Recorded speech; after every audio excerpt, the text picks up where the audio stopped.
guys, it's Cindy A. Lewis. Welcome to my channel. If this is the first time you're here, thanks for stopping by. I hope you enjoy this video, and I hope you'll subscribe if you like it. And all of those that are part of my YouTube family, thanks for coming back. I'm going to show you a really fun way to make a thank you card. This is a new cut and emboss folder from Crafter's Companion. This is for my Gemini. I need to make a thank you card, so I'm gonna include you as part of that. So this is a really large folder, and it cuts and it embosses at the same time. I don't know if you can see that right there, but it does. So you put your paper on the inside of it and run it through.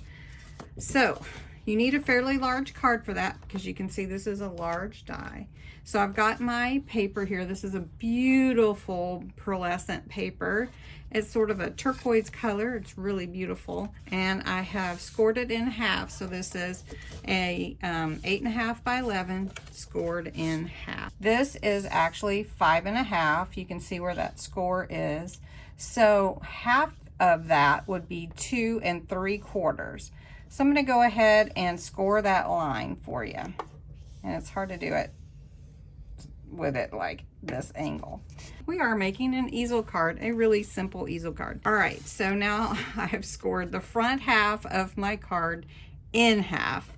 And one thing about your fibers in your papers is score on the side that it has the design. Now this one is on both sides, so it doesn't really matter. But if you have a design on one side and white on the other, score on the design side and then fold away from the score. That way your fibers will wrap around your fold. It's the coolest thing. So check it out, try it, let me know if you did, and it'll work for you.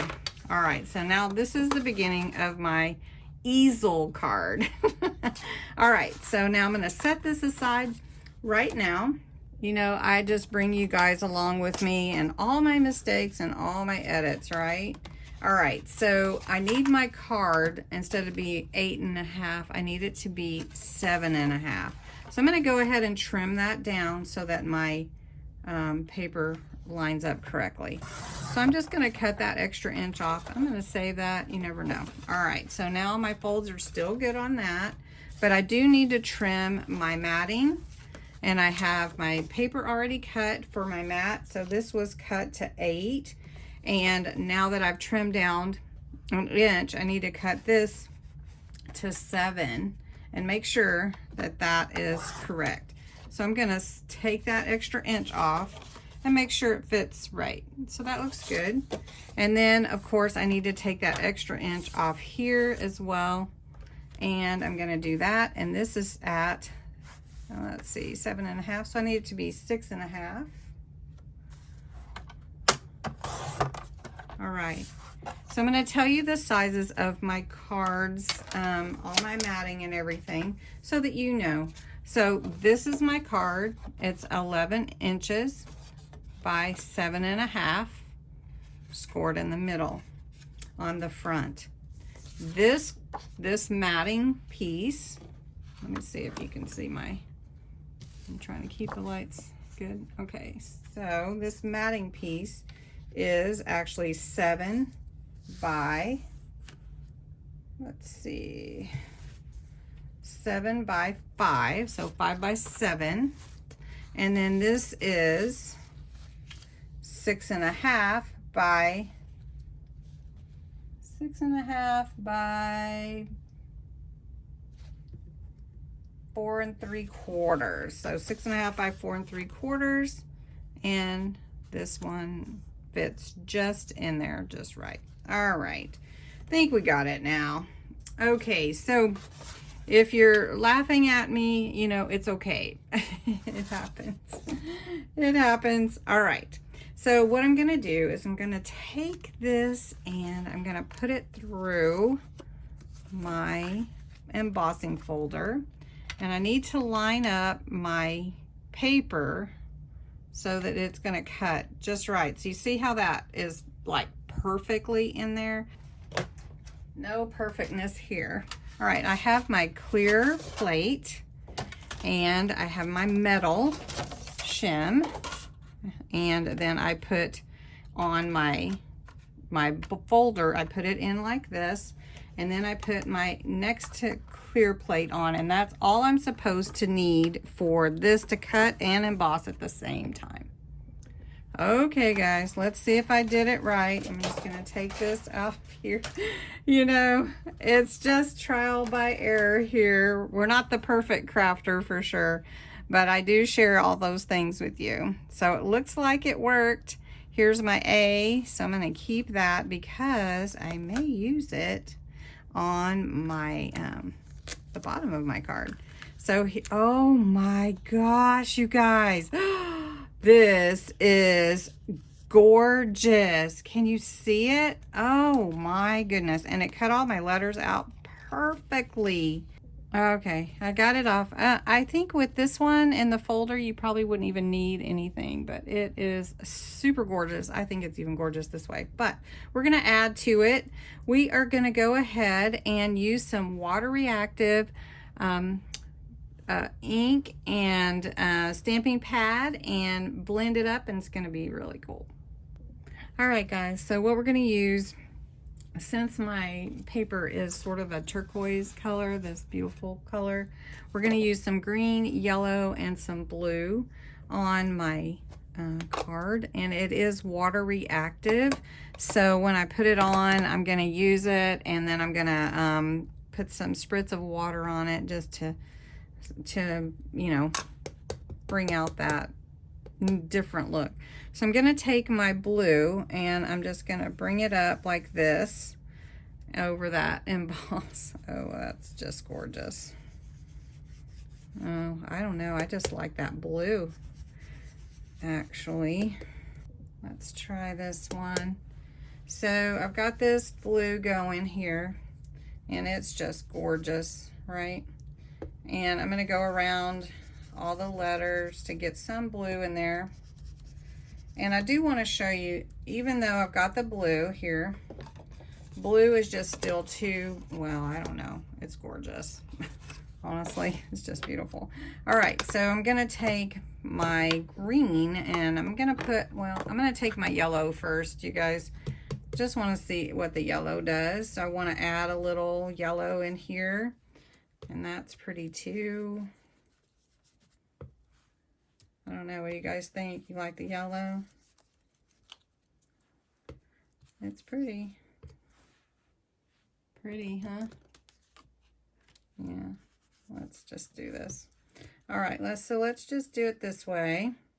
And you know what the thing is, if you don't like the way something turns out, you can just do another one, and then you can use this one on something else.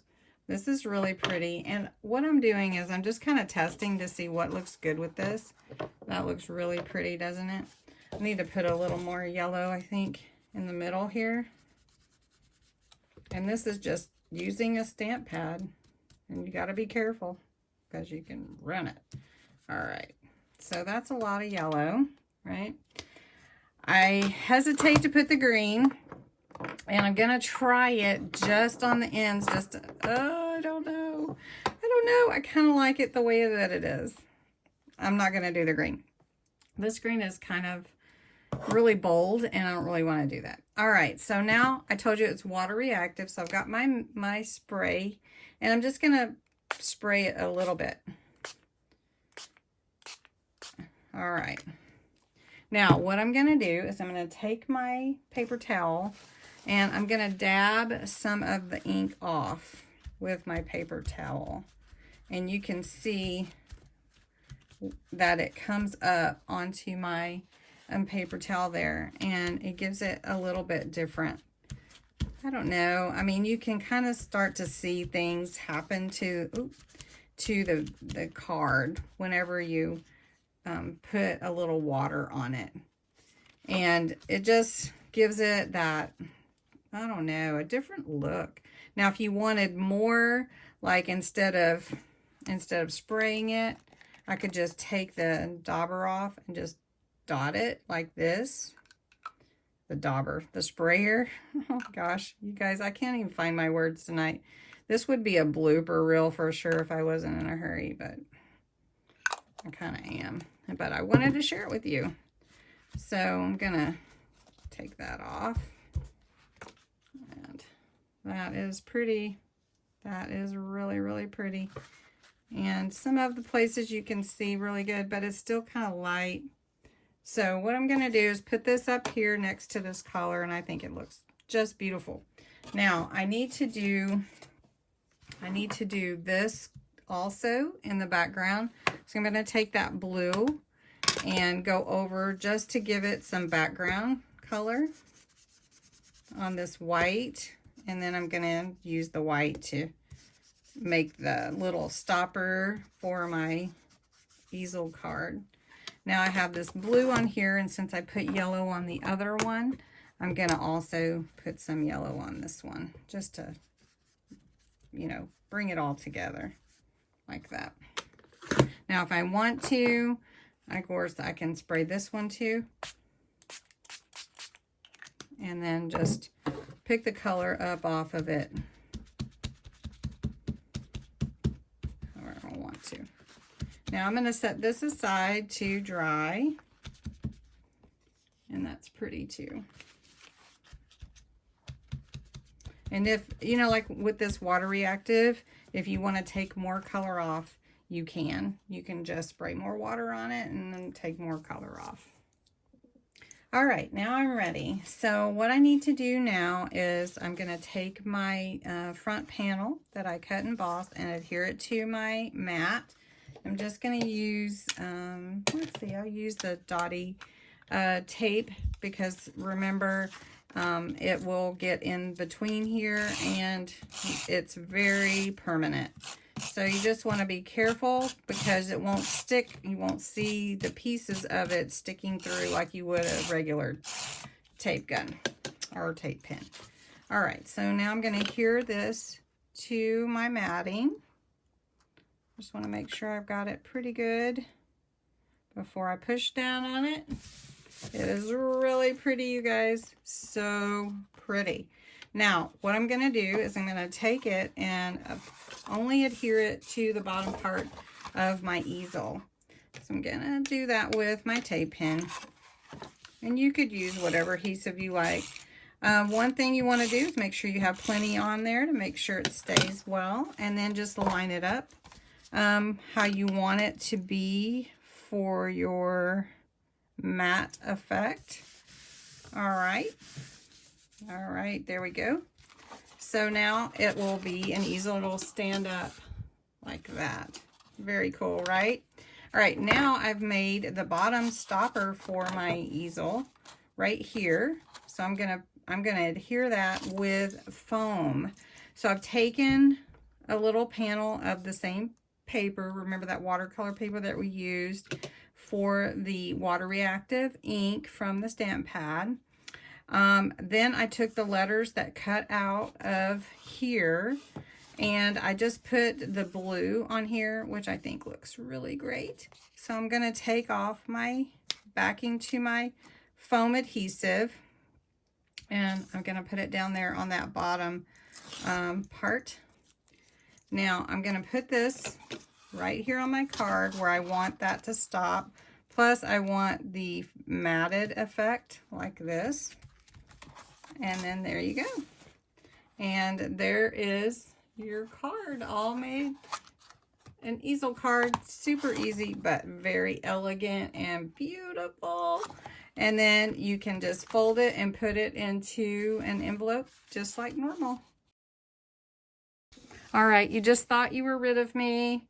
I was signing off and everything, and then I realized I need to make an envelope for my card, right? So I have the envelope box creator, which helps you make any kind of envelope that you need.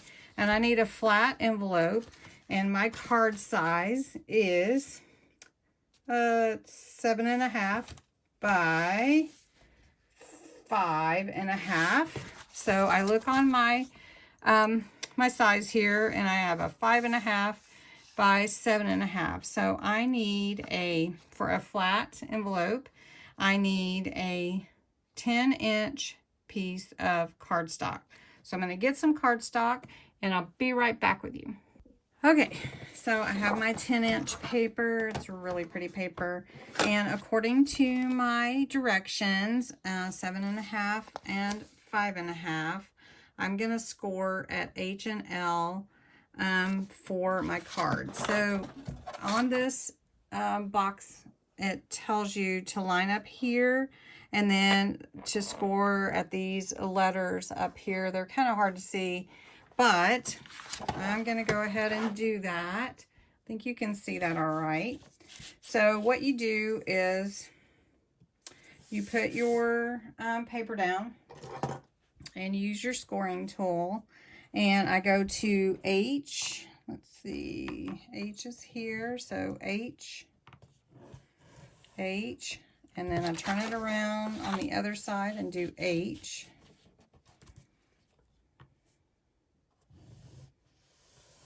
Okay. And then I turn the other side, which the two sides that I haven't scored yet, and put them right here. And I score them on L, which is this M, this is L. And then I'll turn it around and score this one on L. And I'm just in this number 1 position because that's all I need. All right, so you can see your score lines a little better here. So I'm just going to fold on my score lines. So you can see there's a little corner here where the paper meets. I'm just going to snip that out because that's just a little corner that I don't really need. And I'm going to snip this one and then this side. And I am just doing this on the speediest way possible, I think, tonight. And there. So then when I fold my envelope together, then I have the envelope for my card. So what I'm going to do is I'm going to take my tape pen and I'm just going to put my tape on both sides. This is a really strong tape pen, so it should be good. And there. And then I'm going to fold my tip down like this. Really nice. And then my card, and it is for a musician, my card will fit right in there perfectly. Oop, don't want to mess it up. Get in there. Just like that. Is that the coolest thing, you guys? So anyway, thanks so much for watching. Again, if you didn't see the envelope boxer, I will do another video on that. But if you hung around to the end, thanks so much for watching.